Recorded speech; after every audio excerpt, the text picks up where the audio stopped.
नमस्कार। हो सकता है कि आप लोग मेरे 10 कामों से संतुष्ट नहीं हों। उनकी नज़र में यह फ़िलॉसफ़ी ज़्यादा है और इसमें काम की बातें कम हैं। मैं यह मानता हूँ कि फ़िलॉसफ़ी भी उतनी ही महत्वपूर्ण है जितनी कि काम की बातें। ऐसे कई लोग हैं जो सोचने के बजाय करना चाहते हैं और ऐसे लोग भी हैं जो सोचते हैं परंतु करते कुछ नहीं हैं। मैं यही कहूँगा कि मैं दोनों प्रकार के लोगों का संजोग हूँ। मैं एक नए विचारों को पसंद करता हूँ और मैं काम करना भी पसंद करता हूँ। तो उन लोगों के लिए जो किस तरह शुरू करें के बारे में कुछ मार्गदर्शन की बातें जानना चाहते हैं, मैं संक्षेप में कुछ ऐसी बातें बताऊँगा जो मैं करता हूँ। आप जो कर रहे हैं वह करना बंद कर दें। दूसरे शब्दों में अवकाश लें और यह आकलन करें कि कौन सी चीज़ काम आ रही है, कौन काम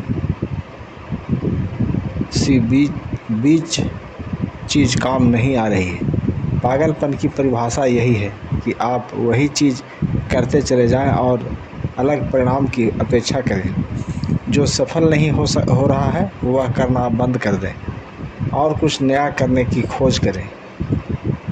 नए विचारों का तलाश करें। नए निवेश के विचारों के लिए मैं किताब की दुकानों में जाता हूँ और अलग-अलग तथा अनूठे विषय पर पुस्तकें ढूंढता हूँ। मैं उन्हें फार्मूला के नाम देता हूँ। मैं कैसे करें पुस्तक उस फार्मूले के लिए खरीदता हूँ जिसके बारे में मैं कुछ भी नहीं जानता। उदाहरण के लिए मैंने एक किताब की दुकान में जोएफ मास्कोविट्ज़ की पुस्तक द 16% सॉल्यूशन देखी। मैंने वह पुस्तक खरीदी और पढ़ डाली। तत्काल काम करो। अगले कुछ गुरुवार को मैंने बिल्कुल वही किया जो पुस्तक में कहा गया था। मैंने हर कदम पुस्तक के अनुसार उठाया था। वकीलों के ऑफिस या बैंकों में मैंने रिटायर एस्टेट्स के सौदों के साथ भी यही किया। ज़्यादातर लोग तत्काल कदम नहीं उठाते हैं या वे यह एक तरह के इस बात का इंतज़ार करते हैं कि कोई आएगा और उन्हें बताएगा कि उसके द्वारा सीखा गया नया फार्मूला गलत है और उसका अनुसरण करना बिल्कुल बेकार है। मेरे पड़ोसी ने मुझे बताया कि मेरा 16% का फार्मूला क्यों बेकार है। बहरहाल मैंने उसकी बात पर इसलिए ध्यान नहीं दिया क्योंकि उसने कभी ऐसा करके नहीं देखा था। किसी ऐसे व्यक्ति को खोजें जिसने वह किया हो जो आप करना चाहते हैं।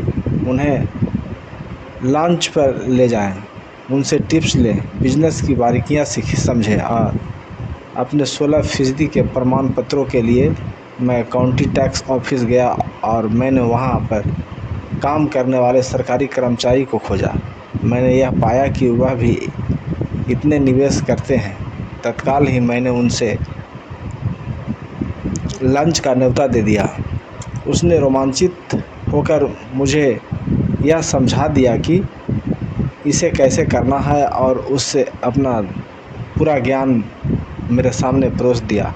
लंच के बाद उसने पूरे दिन मुझे वह जगह दिखाई जहां मैं इस तरह का सौदा कर सकता था। अगले दिन तक मैंने उनकी मदद से 2 बड़ी जायदादों का पा लिया था और मैं तब से उन पर 16% की दर से ब्याज कमा रहा हूँ। मुझे पुस्तक पढ़ने में 1 दिन लगा, कदम उठाने में 1 दिन लगा, लंच में 1 घंटा लगा और 2 बड़े सौदे करने के लिए 1 दिन लगा। कक्षाओं में भाग लें और टेप खरीदें। मैं अखबारों में नई और रोचक कक्षाओं का खबर खोजता रहता हूँ। इतने में कई तो मुफ्त होती है या उनकी फीस बहुत कम होती है। मैं जो सीखना चाहता हूँ उस विषय पर मैं महंगे सेमिनारों में भी जाता हूँ। मैं इसलिए अमीर हूँ और मुझे इसलिए नौकरी करने की कोई ज़रूरत नहीं, क्योंकि मैंने इस तरह के पाठ्यक्रमों में भाग लिया है। मेरे कुछ दोस्त हैं जो मुझे यह बताया करते थे कि इस तरह के कार्यक्रमों में भाग लेकर मैं अपना समय और पैसा दोनों बर्बाद कर रहा हूँ। वे आज भी वही काम कर रहे हैं। हमेशा ऑफिसर देते रहे और हमेशा ऑफ़र देते रहे। जब भी मैं कोई रियल एस्टेट की प्रॉपर्टी चाहता हूँ तो मैं कई प्रॉपर्टी देखता हूँ और आमतौर पर एक ऑफ़र लिख देता हूँ। अगर आप नहीं जानते कि सही ऑफ़र क्या होना चाहिए तो यह मैं भी नहीं जानता। यह तो रियल एस्टेट एजेंट का काम है। वे ऑफ़र का आंकड़ा देते हैं। मैं जहाँ तक संभव होता है कम से कम काम करता हूँ। मेरे एक मित्र चाहती थी कि मैं उसे अपार्टमेंट हाउस खरीदना सिखाऊं। एक शनिवार को वह उसका एजेंट और मैं हमने 6 अपार्टमेंट हाउस देखे। 4 तो घटिया थे परंतु 2 अच्छे थे। मैंने उनसे कहा कि वह सभी 6 पर ऑफ़र लिखे और मालिकों द्वारा मांगी गई फीस से आधी का ऑफ़र दे। यह सुनते ही उसे और उसके एजेंट को दिल का दौरा पड़ते पड़ते बच गया।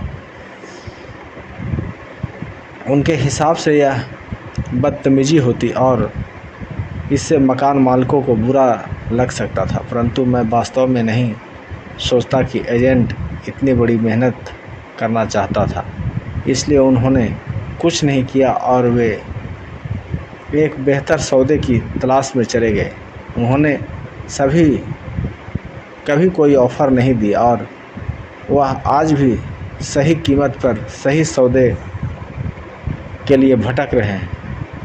आप नहीं जानते कि यही कीमत क्या है?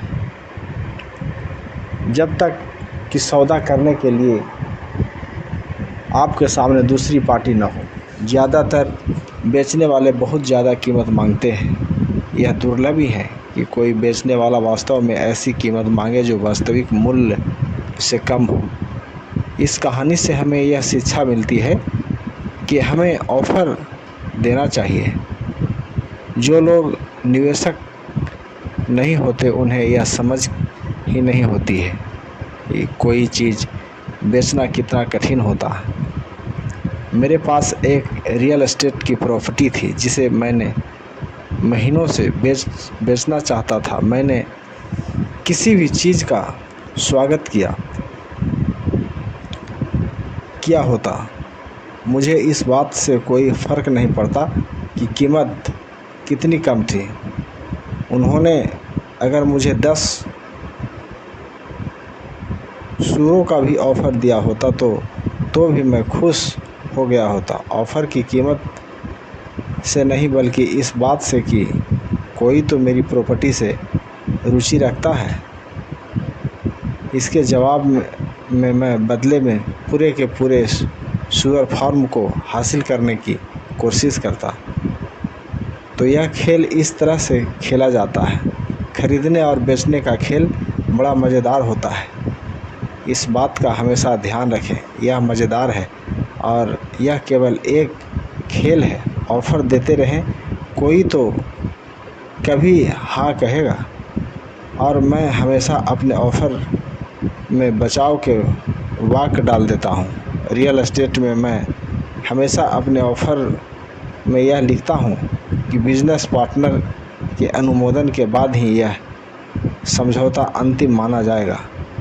मैं यह कभी नहीं कहता कि मेरा बिज़नेस पार्टनर कौन है। ज़्यादातर लोग यह नहीं जानते कि मेरी बिज़नेस पार्टनर मेरी बिल्ली है। अगर वे ऑफ़र को मान लेते लेते हैं और मैं सौदा नहीं करना चाहता तो मैं घर फ़ोन लगाता हूँ और अपनी बिल्ली से बात कर लेता हूँ।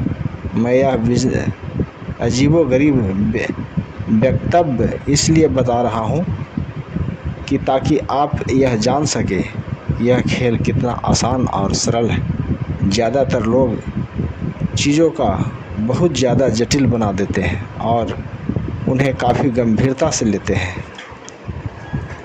एक अच्छा सौदा खोजना या सही बिजनेस ढूंढना, सही लोग का सही निवेशक ढूंढना दरअसल डेटिंग की ही तरह है। आपको बाज़ार में जाना होता है और बहुत से लोगों से बातचीत करनी होती है, बहुत से ऑफ़र देने होते हैं, कई ऑफ़रों का जवाब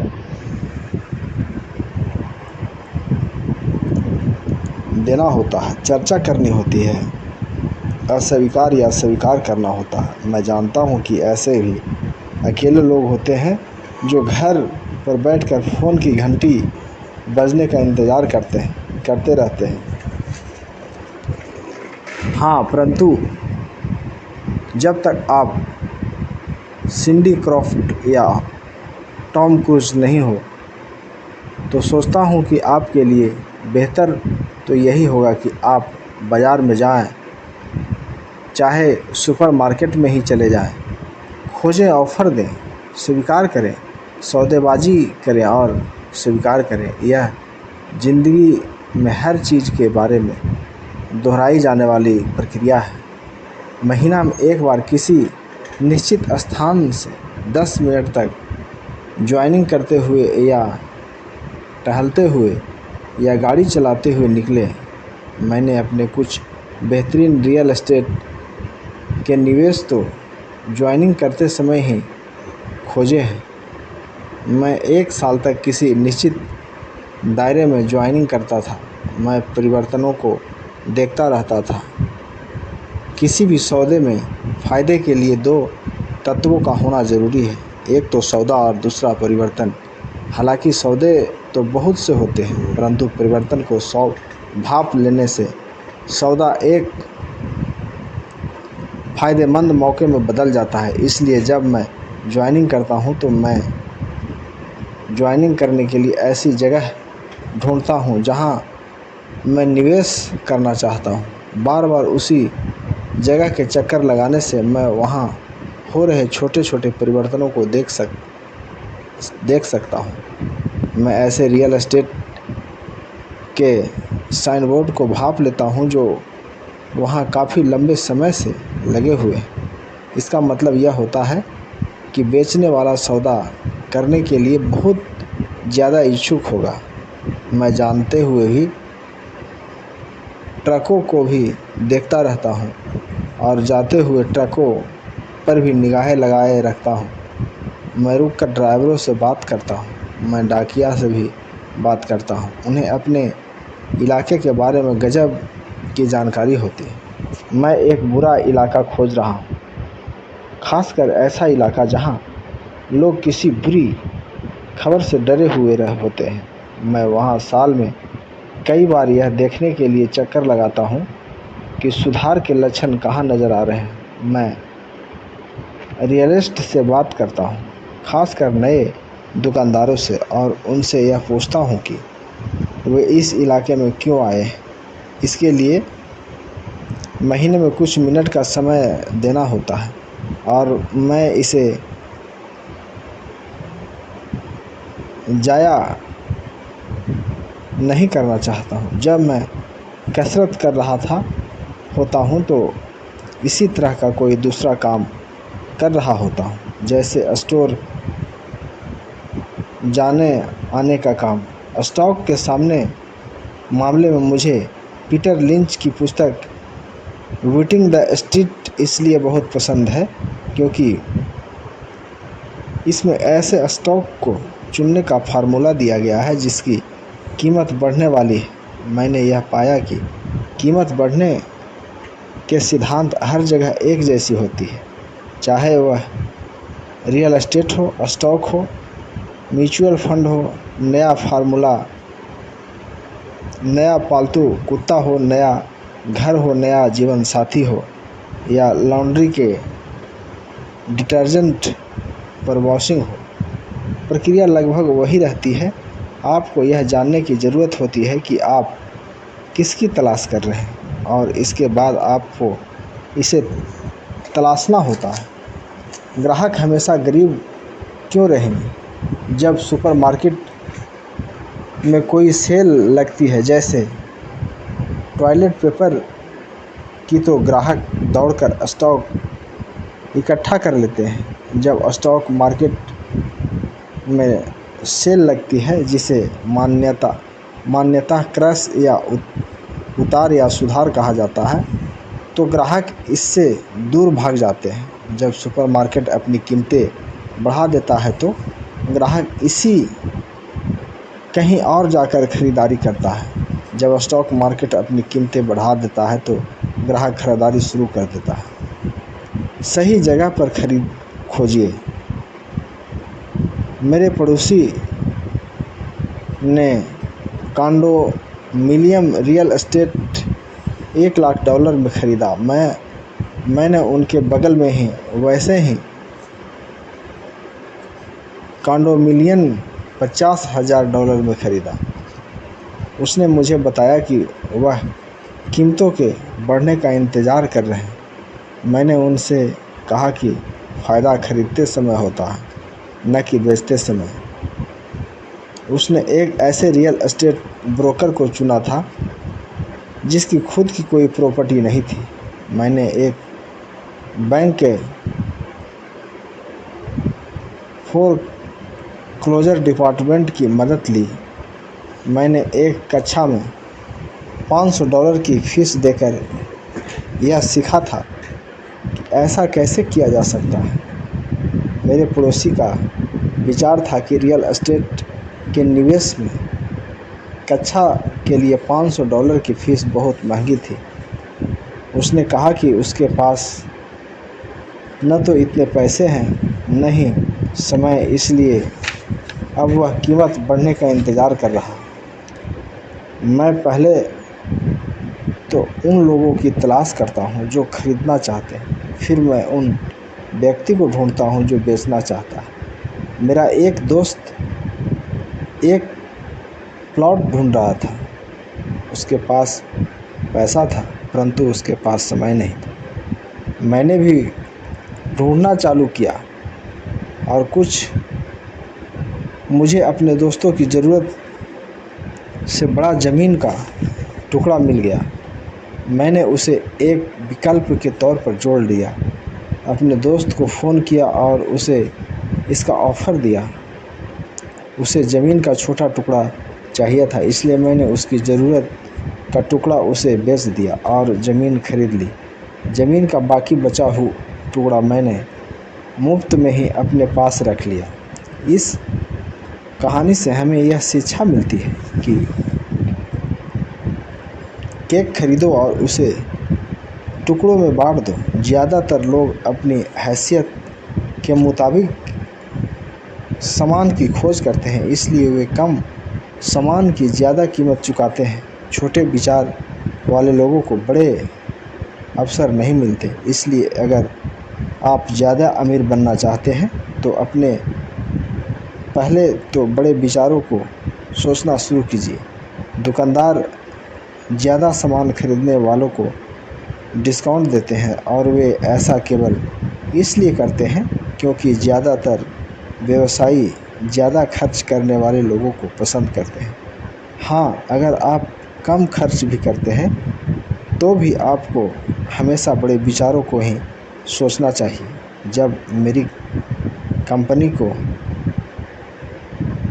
कंप्यूटर खरीदने थे तो मैंने अपने बहुत से दोस्तों से फ़ोन पर पूछा कि क्या उन्हें भी कंप्यूटर खरीदना है।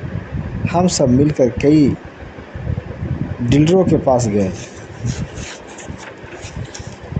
और एक बढ़िया सौदा कर लिया, क्योंकि हमें बहुत से कंप्यूटर खरीदने थे। मैंने यही शेयरों के साथ भी किया है। छोटे लोग हमेशा छोटे ही रहेंगे क्योंकि उनकी सोच छोटी है। या तो अकेले ही काम करें या फिर काम ही न करें। इतिहास से सीखें। स्टॉक एक्सचेंज की सभी बड़ी कंपनियां छोटी कंपनियों के साथ में शुरू हुई है। कर्नल सैंडर्स तब तक अमीर नहीं हुआ था जब तक 60 साल की उम्र में उसने अपना सब कुछ नहीं गंवा दिया था। बिल गेट्स 30 साल में भी कम उम्र में दुनिया का सबसे अमीर लोगों में से एक है। सक्रियता हमेशा निष्क्रियता को हरा देता है। अवसर पहचानने के लिए केवल कुछ ही चीज़ें हैं जो मैं करता आया हूँ और अब भी करता हूँ। इसमें से सबसे महत्वपूर्ण शब्द है क्रिया और करो।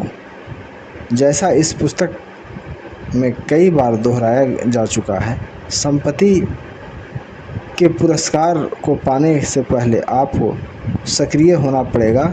तो काम पर जुट जाएं अभी से ही। शुक्रिया आपने इस कहानी से, उम्मीद है कि कुछ शिक्षा मिलेगा। अगर जो ये कहानी आपको अच्छा लगा हो तो हमारे चैनल को लाइक करें, शेयर करें, सब्सक्राइब करें। शुक्रिया। जय संविधान, जय भारत।